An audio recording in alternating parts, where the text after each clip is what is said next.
¿Alguna vez has hecho algo creyendo que es bíblico, solo para descubrir más tarde que no lo es? Hoy, vamos a revelarte 5 tradiciones que muchos creen que están en la Biblia, pero en realidad nunca estuvieron allí. Quédate hasta el final, porque lo que vas a descubrir podría sorprenderte. Número 1. El domingo es el día de descanso. Muchos de nosotros hemos crecido con la idea de que el domingo es el día en que debemos descansar y adorar a Dios. Pero, sorprendentemente, esta tradición no se encuentra en la Biblia. De hecho, en el Antiguo Testamento, específicamente en Éxodo 20 de agosto de 11, se nos da el mandamiento de guardar el sábado como el día de reposo, no el domingo. Este es un mandato claro: acuérdate del día de reposo para santificarlo, dice la Escritura. Pero, ¿cómo llegó el domingo a ser considerado el día oficial de descanso para los cristianos?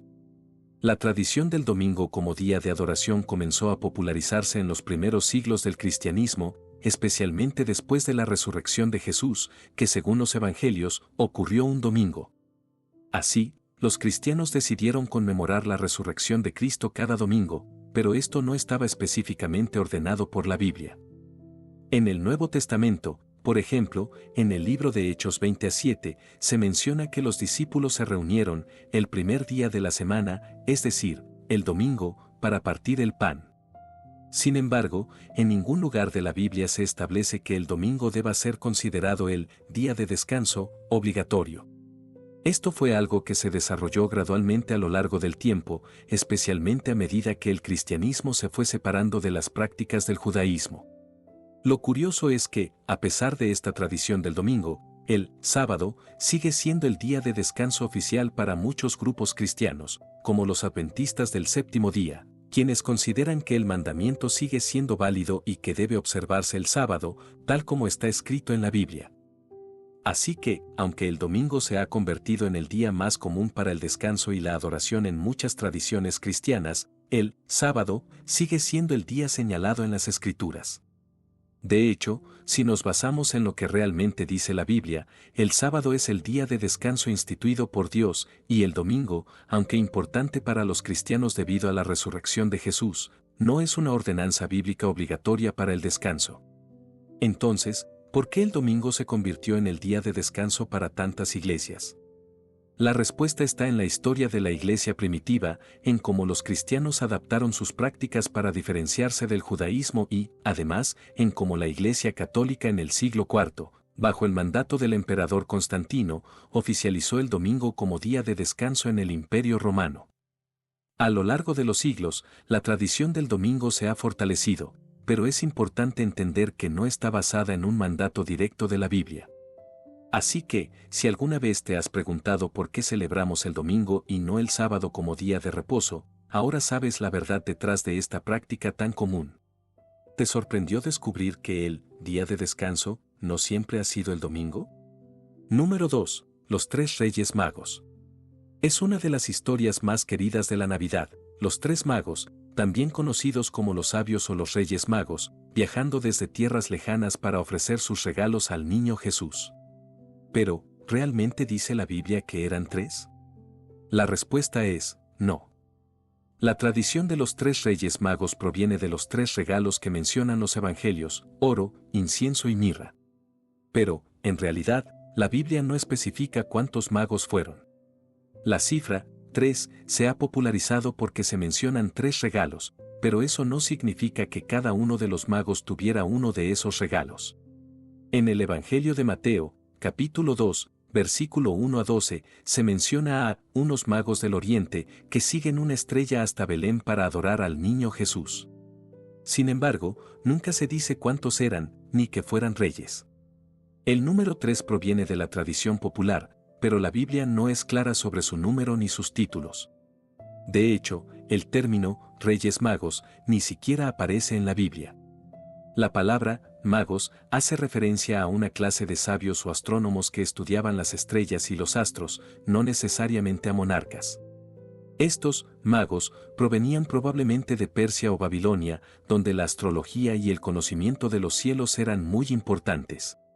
Además, la tradición de que eran 3 se consolidó a lo largo de la historia cristiana y una de las primeras representaciones de los 3 Reyes Magos se encuentra en el arte cristiano del siglo V.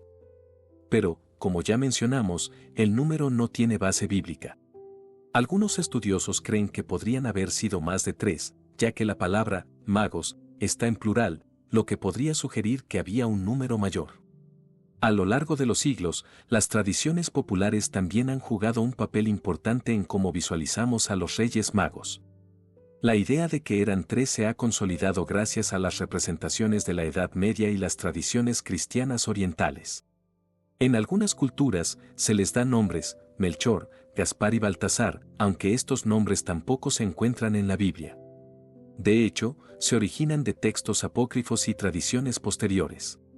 En algunas tradiciones cristianas, como en la celebración de la Epifanía, los Reyes Magos son venerados y sus regalos se simbolizan de manera especial: el oro, que representa la realeza de Jesús; el incienso, que representa su divinidad; y la mirra, que prefigura su sufrimiento y muerte.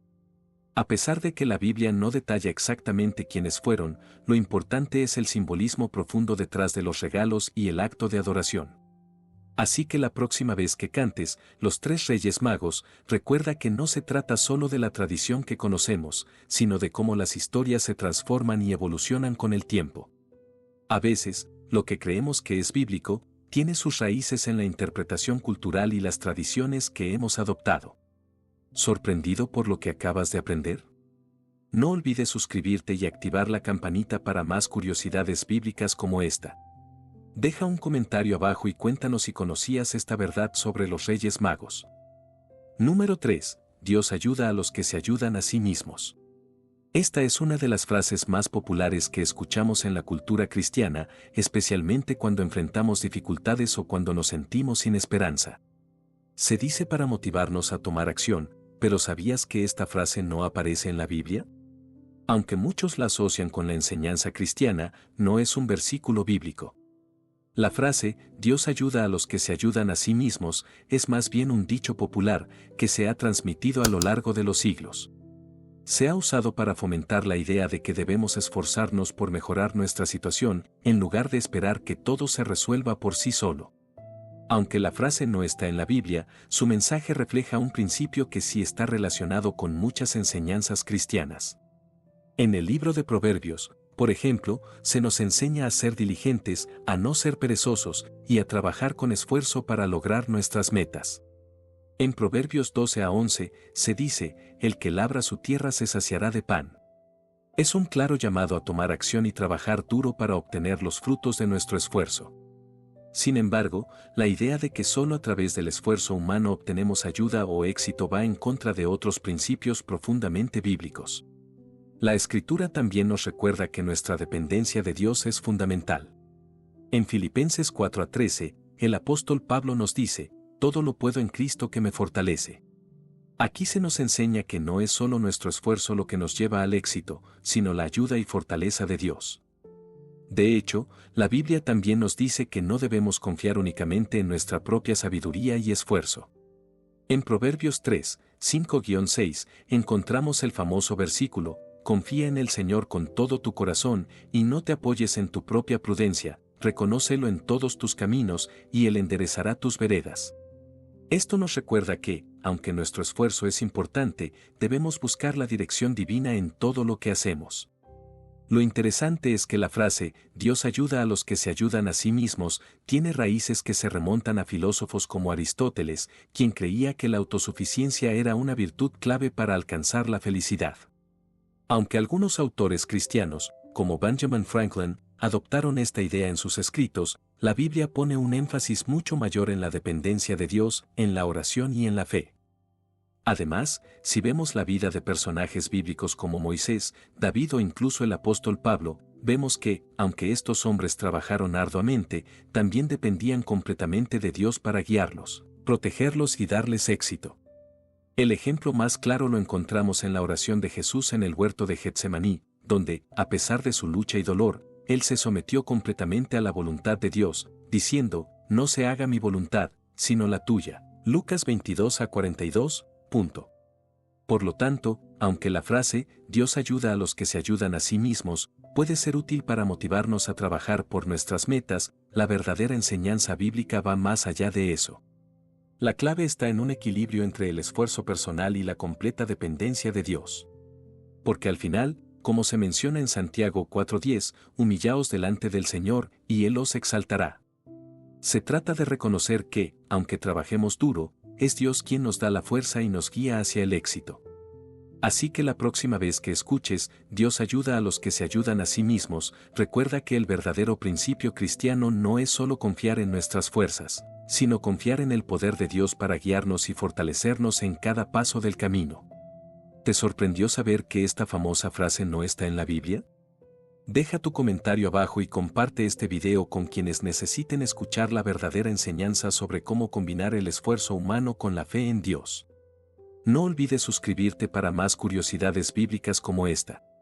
Número 4. La apariencia de Satanás. A lo largo de la historia, hemos sido bombardeados con imágenes de Satanás con cuernos, cola y una gran lanza, casi siempre representado como una figura monstruosa y temible. Pero, ¿realmente la Biblia describe a Satanás de esta manera? La respuesta es, no. La representación moderna de Satanás como una figura con cuernos y una cola de demonio proviene más de la cultura popular, el arte medieval y algunas mitologías que de las escrituras bíblicas. En realidad, la Biblia no describe a Satanás con tales características. Pero, ¿cómo es que llegamos a tener esta imagen tan arraigada de él? La figura de Satanás tal y como la conocemos hoy tiene sus raíces en el arte medieval, especialmente a partir de la obra de Dante Alighieri, quien en su Divina Comedia describe a Lucifer como un ser monstruoso con cuernos, barba y alas, condenado al infierno. Esta descripción fue adoptada y ampliada en la pintura y escultura medieval, influyendo en la imagen popular de Satanás. Sin embargo, la Biblia, en realidad, ofrece una imagen muy diferente de Satanás. En el libro de Isaías, capítulo 14, versículos 12 a 15, hay un pasaje que muchos interpretan como una descripción de la caída de Satanás. Este pasaje habla de la estrella de la mañana, que se cree que se refiere a Lucifer antes de su caída, pero en ningún momento se menciona que él tenía cuernos o apariencia demoníaca. Se habla más bien de un ser hermoso y glorioso. Isaías 14 describe a Lucifer como un ser de gran belleza y poder, antes de su orgullo y caída. Como caíste del cielo, oh lucero, hijo de la mañana, dice el pasaje, lo que indica que antes de su rebelión, Satanás fue un ser brillante y lleno de gloria. Este versículo no describe a Satanás como una figura monstruosa, sino como una estrella resplandeciente que representa su caída desde un lugar alto. En otro pasaje importante, en Ezequiel 28 de diciembre de 19, se habla de un ser hermoso, lleno de sabiduría y perfección, que es expulsado debido a su orgullo. Este pasaje se refiere al rey de Tiro, pero muchos lo interpretan como una representación simbólica de Satanás. El texto lo describe como lleno de sabiduría y perfecto en hermosura. No es la descripción de un ser aterrador, sino de un ángel magnífico, lo que refuerza la idea de que Lucifer antes de su caída era un ser de luz. De hecho, la Biblia nos dice que Satanás se disfraza como un ser de luz. En 2 Corintios 11 a 14, el apóstol Pablo escribe, y no es de extrañar, porque el mismo Satanás se disfraza como ángel de luz. Esto muestra que, en lugar de presentarse como una figura monstruosa, Satanás prefiere esconder su verdadera naturaleza y aparecer como algo atractivo y seductor para engañar a las personas. Este pasaje es crucial para entender cómo Satanás opera. No viene a nosotros como una figura temible, sino como algo aparentemente atractivo, algo que parece bueno a nuestros ojos, pero que es destructivo en su núcleo. Este engaño es mucho más efectivo que una apariencia monstruosa. La imagen popular de Satanás con cuernos y cola probablemente proviene de la mezcla de tradiciones culturales, mitología romana y las representaciones medievales del diablo. En las culturas antiguas, dioses como Pan, el dios griego de los pastores, eran representados con cuernos y una figura semihumana, lo que puede haber influido en la creación de la imagen moderna del diablo. Con el tiempo, el cristianismo adaptó algunas de estas características paganas en su representación del mal. En resumen, la Biblia no describe a Satanás como la figura aterradora y monstruosa que conocemos hoy. En lugar de ser un ser con cuernos y cola, la Biblia lo describe como un ángel caído, de gran belleza y poder, que se convierte en el padre de la mentira y el engaño. Es más astuto y seductor de lo que nos imaginamos. Su verdadera naturaleza se oculta tras una apariencia de luz, buscando siempre engañar a aquellos que no están alerta. Así que, la próxima vez que veas una representación de Satanás con cuernos y cola, recuerda que esa es una imagen creada por la cultura y el arte, no por la Biblia. La verdadera naturaleza de Satanás es mucho más astuta y peligrosa, ya que se presenta como algo que parece bueno, pero que lleva a la destrucción. Mantente alerta y busca la luz de Dios para discernir entre lo bueno y lo engañoso. Si te sorprendió conocer la verdadera apariencia de Satanás según la Biblia, déjanos un comentario abajo. No olvides suscribirte para más curiosidades bíblicas y mantenerte informado sobre lo que realmente dice la Escritura. Número 5. Ayúdate que Dios te ayudará. Esta es una frase popular que muchos creen que tiene un respaldo bíblico. Se dice a menudo para motivar a las personas a tomar acción y no esperar que las cosas sucedan sin esfuerzo propio. Suena inspiradora, ¿verdad? Pero, ¿realmente se encuentra esta frase en la Biblia? Lo curioso es que, aunque muchas personas citan esta frase como si fuera un principio bíblico, la realidad es que no está en la Biblia en ninguna parte. No existe un versículo que diga exactamente, ayúdate que Dios te ayudará. Pero, ¿de dónde proviene esta idea? La raíz de esta frase proviene más de una interpretación humana sobre cómo funcionan las bendiciones y el esfuerzo en la vida cristiana. Muchas veces se utiliza para transmitir la idea de que Dios no actuará en la vida de una persona si esa persona no pone de su parte, y que la bendición divina llega solo si uno está dispuesto a esforzarse primero. La noción de que uno debe poner de su parte no está equivocada en principio. En la Biblia, encontramos versículos que subrayan la importancia del esfuerzo humano y la acción. Por ejemplo, en Proverbios 13:4, se dice, el alma del perezoso desea, y nada alcanza, pero el alma de los diligentes será prosperada.